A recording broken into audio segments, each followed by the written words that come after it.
भविष्य की दुनिया जहाँ पर महामारी के कारण फीमेल तो बहुत ना के बराबर रह चुकी हैं। जितनी भी फीमेल बची हैं उन्हें छिप के रहना पड़ता है, क्योंकि बाहर की दुनिया उनके लिए बहुत सुरक्षित नहीं है।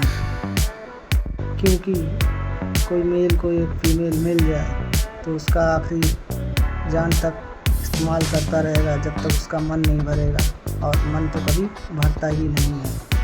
कहानी की शुरुआत में हमको रैक को दिखाया जाता है। जंगल में अपने पिता के साथ आगे बढ़ रही होती है। रैक एक लड़की है। उसके पिता ने लड़के का रूप दिया है, क्योंकि उन्हें पता है ये लड़कियों के लिए दुनिया सुरक्षित नहीं है। किसी को पता चल गया रैक एक लड़की है तो वो किसी भी तरह उसको हासिल करना चाहेगा। ये दोनों लगातार सफ़र में आगे बढ़ते रहते हैं, और उसके पिता रैक के उसे हमेशा बताते रहते हैं ये दुनिया फीमेल के लिए सुरक्षित नहीं है, और ये भी बताते रहते हैं कि कैसे अपना सुरक्षा करना पड़ेगा। रैक जब 5 साल की थी तब से उसके पिताजी उसको संभालते हैं और ध्यान रखते हैं। रैक के पिता उसको हमेशा शहर से दूर रखते हैं, क्योंकि उन्हें पता है कि शहर उसकी बेटी के लिए अच्छा नहीं है। इसीलिए जंगल में वो लोग अलग अलग कैंप लगाते हैं। एक दिन रैक के पिता बाहर कैंप लगा रहे होते हैं तो अचानक से कोई व्यक्ति वहाँ आ जाता है। रैक के पिता कहते हैं उससे, ये कैंप हमारा है, तुम यहाँ से चले जाओ। वो बूढ़ा आदमी उसकी बात मान लेता है और वो जा रहा होता है, तो वैसे ही रैक निकल के बाहर आ जाती है। तभी उसके पापा बोलते हैं, ये मेरा बेटा एलेक्स है, कि उसे शक ना हो। उस बूढ़े आदमी को उसके एलेक्स होने पे डाउट होता है कि वो लड़का है, तो वो फिर चला जाता है। रैक के पिता समझ जाते हैं ये जगह उनके लिए सुरक्षित नहीं है, तो फिर यहाँ से वो निकल जाते हैं। अब रैक को गुस्से से बोलते हैं कि अब दोबारा ऐसी हरकत ना हो। वहाँ से दूसरी जगह जाके वो लोग वहाँ कैंप लगाते हैं। लेकिन अगली सुबह रैक को तेज बुखार हो जाता है और उसे उल्टी भी होने लगती है। रैक के पिता उसको संभालते हैं, और रैक अपनी उल्टियों के कारण बहुत डर जाती है। वो अपने पिता से पूछती है कि मैं भी मरने वाली हूँ। पिता उसे समझाते हैं उसे कुछ नहीं होगा, जो महामारी फैली हुई थी उससे तुम इम्यून हो। रैक को माँ की याद आती है, वो भी इन्फेक्टेड थी। उन्हें मालूम था कि इस इन्फेक्शन का कोई इलाज नहीं है, इसलिए वो हॉस्पिटल जाने को मना करती थी। और उन्होंने बोला कि रैक को उनसे दूर लेके तुम चले जाओ और मुझे खुशी खुशी यहाँ मर जाने दो। रैक की तबीयत ठीक होने के बाद वो दोनों खुशी खुशी वहाँ से चले जाते हैं दूसरे घर की तलाश में। रास्ते में उनको एक बहुत सुंदर सा घर दिखता है, तो रैक को लगता है उसमें कोई तो रहता होगा। फिर वो अंदर जाके घर को चेक करते हैं तो पता चलता है वहाँ तो कोई रहता ही नहीं है। कई महीनों से वो खाली पड़ा है। घर पूरी तरीके से सुरक्षित है। रैक के पिता जानते हैं ये घर शहर से बहुत करीब है, इसलिए बहुत अनसेफ है। रुकने से वहाँ मना कर देते हैं।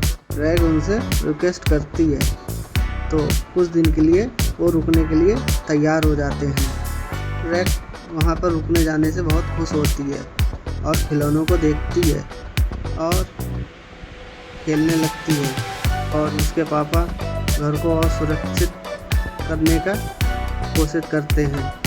रैक अगले दिन एक खूबसूरत जैकेट लड़की वाला पहन लेती है, तो उसके पापा देख के बहुत गुस्सा करते हैं। तो वो बोलते हैं, अगर किसी को पता चल गया कि तुम लड़की हो तो लोग तुम्हें मुझसे छीन के लेके जाएंगे। ऐसी गलती दोबारा मत करना। इसके बाद रैक के साथ जाके गुप्त जगह में वो बैग छुपाते हैं इमरजेंसी वाले को, और कहते हैं कुछ भी इमरजेंसी पे यहाँ पर आना और बैग उठा के भाग जाना। रैक कहती है ठीक है, मैं ऐसा ही करूँगी। इनका एक सिग्नल भी होता है, कोई इमरजेंसी हो तो ये सीटी बजाएंगी। और ये बाहर घूम रहे होते हैं, रैक शेड में जाके सीटी बजा देता है तो उसका पापा दौड़ के वहाँ आता है। तब पता चलता है शेड में 2 लाशें पड़ी हुई हैं, एक माँ और बेटी की। दोनों बहुत बुरी तरीके से सड़ी हुई हैं, शायद अपनी जान बचाने के लिए वहाँ छुप गई थी और मारी गई। रैक ये सब देख के बहुत डर जाती है और उसके पिता वहाँ से उसको ले जाते हैं और अपने घर आ जाते हैं और उसमें बने हुए टेंट में रहने लगते हैं। वहाँ आके रैक अपने पिता से पूछती है, बीमारी तो अब तक ख़त्म हो गई है तो अब हम लोग छुप के क्यों रहते हैं। उसके पिता उसको समझाते हैं और बोलते हैं, बीमारी से ज़्यादा ख़तरनाक अब तो मेल हो चुके हैं, जो पूरी दुनिया में घूम रहे हैं, जो अपने चाहने वालों को बीमारी में खो के अपने आप को मार चुके हैं। इंसानियत ख़त्म हो चुकी है, प्यार उनके अंदर ख़त्म हो चुका है। रैक भी उसको समझाती है, हर कोई इंसान बुरा नहीं हो सकता, तुम्हारा कहना ठीक है, पर हम लोग किसी पे भरोसा नहीं कर सकते। कौन अच्छा है कौन बुरा ये हम नहीं जानते। पर रैक अब उतनी बातें सीरियस नहीं लगती और रैक अब छुप के नहीं जीना चाहती। इसीलिए अगले दिन रैक के पापा उसको कुछ सामान लेने के लिए शहर ले जाते हैं। अपने लड़कों जैसे कपड़े पहने हुए हैं कि उसे कोई पहचान ना सके। और दुकान के कैशियर को रैक पे थोड़ा सा शक हो जाता है, पर वो लोग जल्दी से वहाँ से निकल के लाइब्रेरी चले जाते हैं कुछ किताबें लेने के लिए, क्योंकि रैक को पढ़ने का बहुत शौक़ है। इसलिए वो दोनों किताबें लेते हैं, वहाँ से निकल जाते हैं घर की ओर और वो लोग वापस आ जाते हैं अपने घर। रात में रैक को उसकी माँ के बारे में उसके पापा उसको बताते हैं और वो उसकी माँ की बातें सुनते सुनते सो जाती है। लेकिन अगले दिन कुछ अजनबी उसके घर आ जाते हैं। उसके पापा रैक को कहीं सेफ जगह छुपा देते हैं और ख़ुद भी गेट के पीछे से उनसे पूछते हैं और वो लोग बोलते हैं कि तुम और अपने बच्चे के साथ कल तुम शहर गए थे। रैक के पापा समझ जाते हैं कि इन लोग को रैक के लड़की होने का पता चल गया है, इसीलिए इन लोगों को घर के अंदर आने से पहले रैक को लेके पीछे के दरवाजे से इनके पापा चले जाते हैं दूर पड़े हुए सुनसान चर्च में चले जाते हैं। और रैक को भी लगता है अब डर। रैक पूछता है, ये लोग अब मुझे ले जाएंगे यहाँ से। रैक के पिता बोलते हैं, तुम्हें डरने की कोई ज़रूरत नहीं है, तुम्हें मुझसे कोई नहीं छीन सकता। रैक बोलती है कि किसी दिन तुम्हें किसी ने मार दिया तो मैं तो अकेले पड़ जाऊंगी इस दुनिया में। ये बात सुन के रैक के पापा बहुत दुखी हो जाते हैं और सोचते हैं, अगर मैं नहीं रहा तो मेरी बेटी इस दुनिया में कैसे जिएगी। ये सब जान के भी रैक के पापा उसको हिम्मत देते हैं कि तुम बहुत बहादुर लड़की हो, ऐसा मत सोचो, मैं हमेशा तुम्हारी सुरक्षा करूँगा, मरने के बाद भी तुम्हारी रक्षा करूँगा। अगले दिन वो दोनों एक वीराने शहर में पहुँचते हैं और वहाँ उसके पापा रैक को कहते हैं, अब हम लोग यहाँ नहीं रहेंगे, अब उसके पापा के घर जाएंगे, रैक के दादाजी के घर पे। अब वो वहाँ रहेंगे, लेकिन वहाँ जाने का रास्ता बहुत लंबा और कठिन होता है। चलते चलते उन्हें एक कार दिखती है और उसमें वो लोग बैठ जाते हैं। सफ़र में वो लड़का बताता है कि जहाँ मैं जा रहा हूँ वहाँ खाना है भरपेट और रहने की जगह है, फीमेल हैं और बंकर है जहाँ फीमेल को बाहर जाने की इजाज़त नहीं है और लाइट भी है। तो ये सब वो बताता है इसको और रैक के डैड को किसी पे विश्वास नहीं है, क्योंकि ये माहौल ही ऐसा है कि किसी पे विश्वास नहीं कर सकते। रैक के पापा उस लड़के से बोलते हैं, पीछे कोई खड़ा है, तो वो गाड़ी से उतर के देखने चला जाता है। के साथ ही रैक के पापा भी चले जाते हैं और उससे कहते हैं कि मुझे किसी पे भरोसा नहीं है, मुझे तुम्हारी गाड़ी चाहिए। और ये बोल के गाड़ी छीन के और चले आते हैं उसको सॉरी बोल के।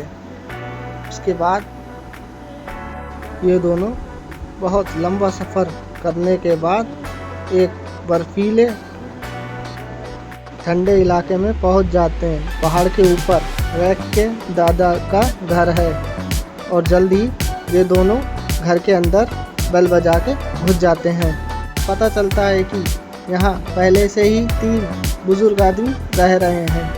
एक का नाम टॉम, दूसरे का नाम केल्विन, तीसरे का नाम लेमी होता है। रैक उन्हें बताता है ये मेरा बेटा एलेक्स है। वो बताता है कि ये मेरे पिता का घर है और वो लोग मुझे यहाँ रहने दें, और वो लोग रात बिताने के लिए इजाज़त दे देते हैं। ऐसे पैंडेमिक में जो जहाँ रहता है घर उसी का हो जाता है। मैटर नहीं करता है पहले यहाँ कौन रहता था और ये किसका घर है, जो अब रहता है वो उसी का घर हो जाता है। अगली सुबह रैक और रैक के पापा एक पासी में शेड में जाके इमरजेंसी बैग छुपा देते हैं।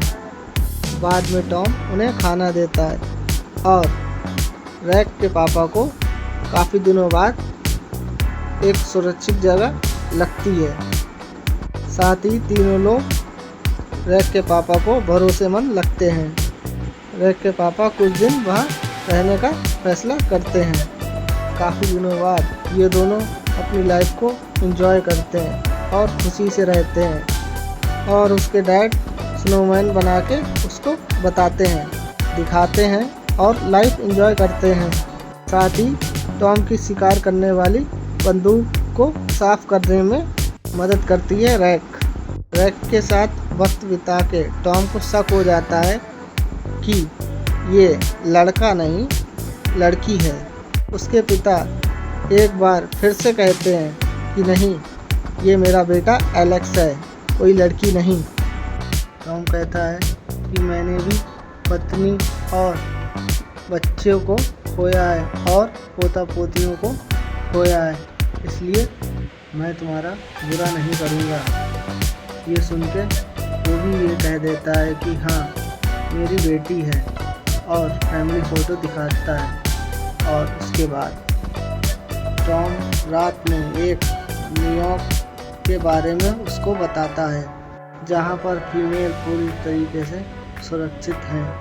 रैक के पिता बोलते हैं मैंने उसके बारे में सुना है, पर मैं अपनी बेटी को लेके उस जगह नहीं जाऊंगा, मैं यहीं रुकूंगा अपने पापा के घर में। लेकिन कुछ दिनों के बाद वो लोग देखते हैं 3 आदमी घर में घुसने की कोशिश कर रहे होते हैं।